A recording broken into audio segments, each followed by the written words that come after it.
लहू में भीगे तमाम मौसम गवाही देंगे कि तुम खरे थे। वफा के रास्ते का हर मुसाफिर गवाही देगा कि तुम खरे थे। शहर का सूरज गवाही देगा कि जब अंधेरों की कोख से निकलने वाले ये सोचते थे कि कोई जुगनू बचा नहीं, तो तुम खरे थे। नीतीश दिल्ली जाएंगे, काउंटडाउन शुरू है। किसके? तो कुर्सी परिवर्तन। और रिजाइन देने से पहले नीतीश जो है नरेंद्र मोदी और अमित शाह से मिलेंगे, इसके बाद रिजाइन देंगे। तो सियासत में बहुत सारी हलचल है और एक बड़ी हलचल भाजपा में आ रही है कि बिहार के प्रदेश अध्यक्ष संजय सरावगी ने अपनी टीम बना ली है, मजबूत टीम। तो एक बड़ा बदलाव बिहार बीजेपी में भी देखने को मिलेगा। तो आज यही सब सियासत में। प्रणाम, मैं हूं चंदन झा और आप देख रहे हैं प्रत्यंचा। सबसे पहले जिसकी दिन भर चर्चा रही, और दिन भर चर्चा ये रही कि विजय चौधरी, और विजय चौधरी मतलब है कि नीतीश के खासम खास। विजय चौधरी मतलब विश्वसनीय, विजय चौधरी मतलब विशेष, नीतीश के करीबी। और उन्होंने जो बातें कही हैं, अमूमन विजय चौधरी बहुत जॉली मूड में नहीं रहते, न खफा रहते, न नाराज रहते, न चेहरे पे ये रहता, मुस्कान रहती है। लेकिन आज का जो उनका मूड था वो समझने लायक और समझाने लायक। क्योंकि अगर आप वीडियो देख लिए हैं तब भी, नहीं देखे हैं तब भी, बस समझा रहे हैं आपको जो मैंने फील किए। कि उन्होंने 2-3 बातें कही कि 9 तारीख को मुख्यमंत्री नीतीश कुमार दिल्ली जाएंगे, 10 तारीख को 10 अप्रैल को दिल्ली में राज्यसभा सांसद के तौर पर वह शपथ लेंगे।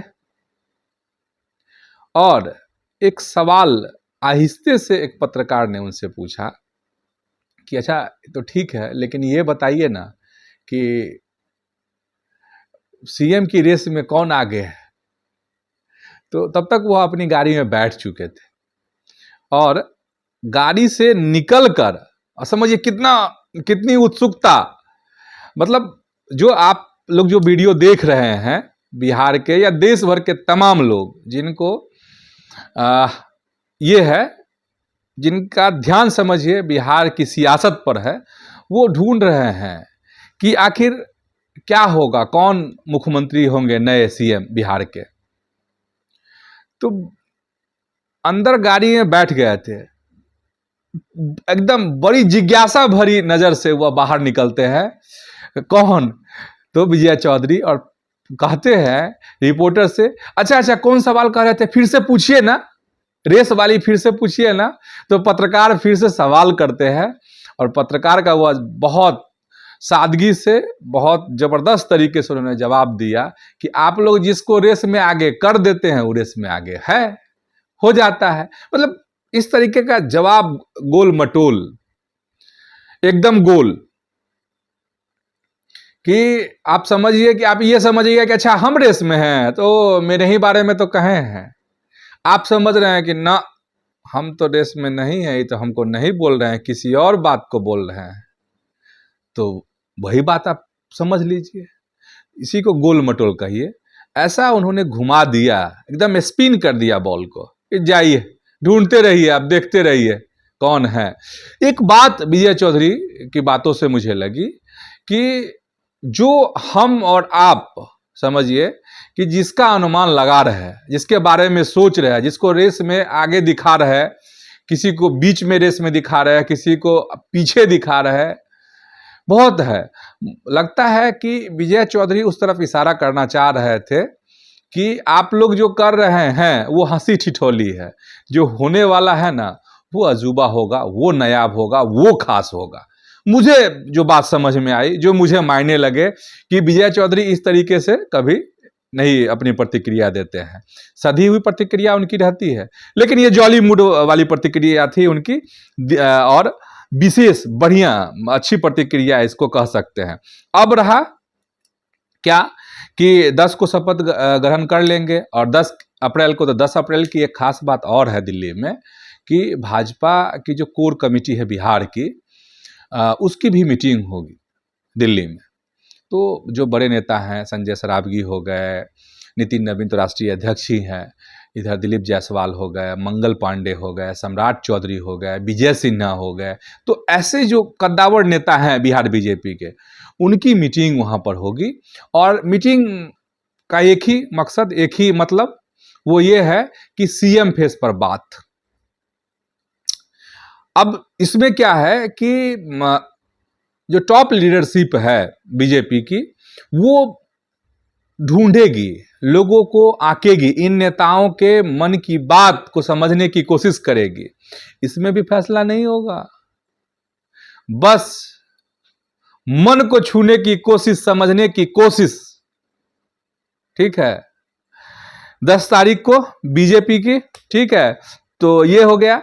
और 11 तारीख को क्या होगा कि मुख्यमंत्री नीतीश कुमार दिल्ली से पटना वापस आएंगे।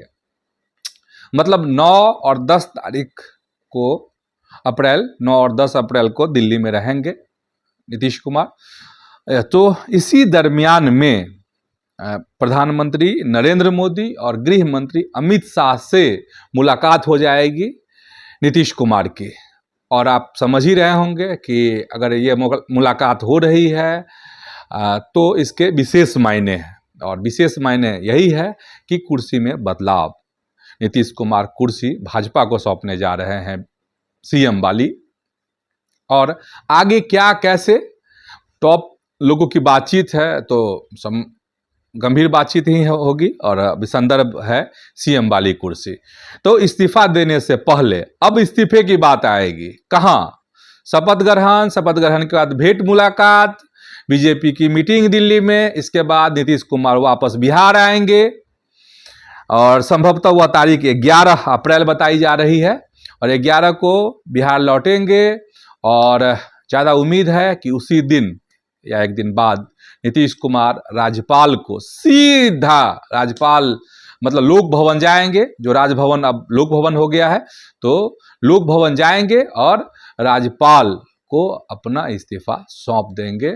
मुख्यमंत्री पद वाला जो है वो इस्तीफा सौंपेंगे। ये है। इसके बाद क्या होगा? इसके बाद आपको फिर आगे एनडीए की बैठक होगी, तमाम जो एनडीए में शामिल दल हैं उनकी आंतरिक मीटिंग, फिर एनडीए की मीटिंग, और उस मीटिंग में कहा जा रहा है कि नीतीश कुमार भी रहेंगे जब एनडीए की मीटिंग होगी तो। और उसी में खुलासा होगा कि मुख्यमंत्री कौन, और बीजेपी का ही मुख्यमंत्री होगा। ये लगभग सब सीन क्लियर ही है। तो ये है। और कहा जा रहा है कि 14 या 15 तारीख को शपथ ग्रहण हो सकता है। बिहार को नया सीएम 14-15 तारीख तक मिल जाएंगे। अब कहिएगा 15 तक हम क्यों कह रहे हैं, वो गौर कर लीजिए। इसलिए कि 16, 17 और 18 संसद का विशेष सत्र बुलाया जा रहा है। संसद अभी खत्म नहीं हुआ है, तो एक्सटेंशन करके इसको रोका गया था, जिसमें महिला विधेयक जो आरक्षण वाला है वो आना है। और 3 दिन जो संसद चलेगा, तो उसमें नीतीश कुमार भी सांसद चूंकि शपथ लेने वाले हैं 10 अप्रैल को, तो नीतीश भी उसमें शामिल होंगे। फिर नीतीश कुमार दिल्ली जाएंगे उसमें, उस कार्रवाई में हिस्सा लेने के लिए। तो आप समझ गए, चूंकि खुद प्रधानमंत्री उसमें व्यस्त रहेंगे, गृह मंत्री उसमें व्यस्त रहेंगे।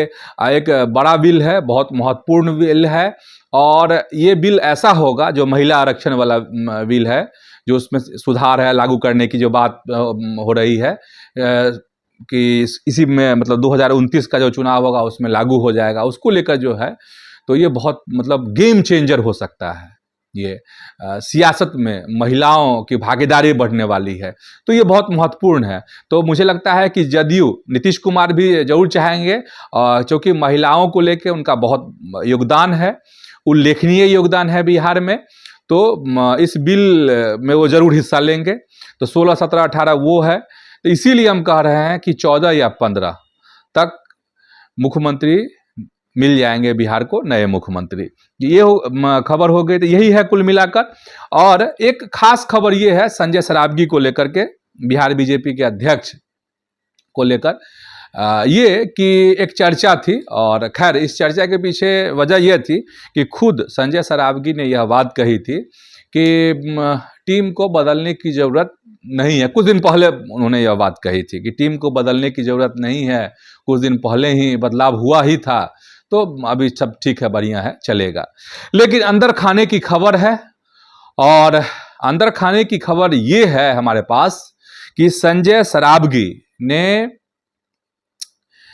अपनी टीम बना ली है, और इस टीम को बनाने के लिए बिहार बीजेपी के तमाम नेताओं से उन्होंने मुलाकात की है। सीनियर जितने भी लीडर हैं बिहार बीजेपी के, उन लोगों से भी संजय सरावगी की लगातार मुलाकात हुई है, और इस मुलाकात के पीछे कहा जा रहा है यही एक बड़ी वजह है कि संजय सरावगी बतौर प्रदेश अध्यक्ष अपनी टीम का ऐलान करने वाले हैं, और इस टीम का ऐलान जो है बहुत जल्द हो सकता है। अब इसमें एक सवाल है, और सवाल ये है कि नए सीएम से पहले या फिर शपथ ग्रहण होने के बाद क्या होगा। बस खबर यही है कि बहुत जल्द, पहले भी हो सकता है, बाद में भी हो सकता है। तो अब मान लीजिए कि नए सीएम जो बनेंगे, शपथ ग्रहण लेंगे, उसमें भी बहुत ज़्यादा वक्त नहीं है, उसके बाद भी हो सकता है, उससे पहले भी हो सकता है। लेकिन इसमें यह है, इनकी भी परीक्षा होगी। किनकी परीक्षा होगी? तो संजय सरावगी की बतौर प्रदेश अध्यक्ष यह परीक्षा होने वाली है कि क्या वह किसी के दबाव में आते हैं, क्योंकि गुट हैं, बिल्कुल गुट हैं बिहार बीजेपी में। तो किन लोगों को तरजीह इस बार मिलती है, क्योंकि पिछले बार की चर्चा कुछ और थी, उसमें कहा गया था कि सम्राट चौधरी का ज्यादा प्रभाव है। तो अब देखने वाली बात यह होगी कि संजय सरावगी की जो नई टीम की घोषणा होने वाली है, कभी भी हो सकती है, तो उसमें क्या होगा, किसका प्रभाव होगा। अपने मन की चलाएंगे संजय सरावगी, और हमने शुरुआत में आपको कहा भी है इस खबर में कि तमाम सीनियर लीडर से और हर तरह के लीडरों से संजय सरावगी ने 1-to-1 बातचीत की है, मुलाकात की है। तो इसमें अब किसी एक नेता का ही सिक्का चलेगा या फिर सबको मौका मिलेगा, और सबको मौका मिलेगा तो काम बेहतर होगा। किसी एक की चली, विजय सिन्हा की चली तब भी खराब है, सम्राट चौधरी की चली तब भी जो है बढ़िया नहीं माना जाएगा, या किसी और नेता की चली, नित्यानंद राय की चलेगी, वह भी अच्छा नहीं है। कार्यकर्ताओं की चलनी चाहिए, जो कार्यकर्ता हैं, जो जमीन पर काम कर रहे हैं, सर जमीन पर, हवा हवाई नहीं, जो सर जमीन पर काम कर रहे हैं। देखना यह है इस बार संजय सरावगी इस मामले में ईमानदार साबित होते हैं कि नहीं, अच्छे और कर्मठ लोगों को मौका मिलता है कि नहीं, या फिर गुटबाजी जो इनकी नई टीम का ऐलान होने वाला है उसमें क्या होगा, गुटबाजी हावी या फिर सब कुछ जो है व्हाइट मतलब बढ़िया बढ़िया क्या होता है, ये देखने वाली बात होगी। तो आज की सियासत में इतना ही। यूट्यूब पर प्रत्यंचा को आप सब्सक्राइब कीजिए, फेसबुक पर पेज को आप फॉलो कीजिए। वीडियो अच्छा लगा, खबर अच्छी लगी तो इसको लाइक कीजिए, शेयर कीजिए। धन्यवाद, प्रणाम।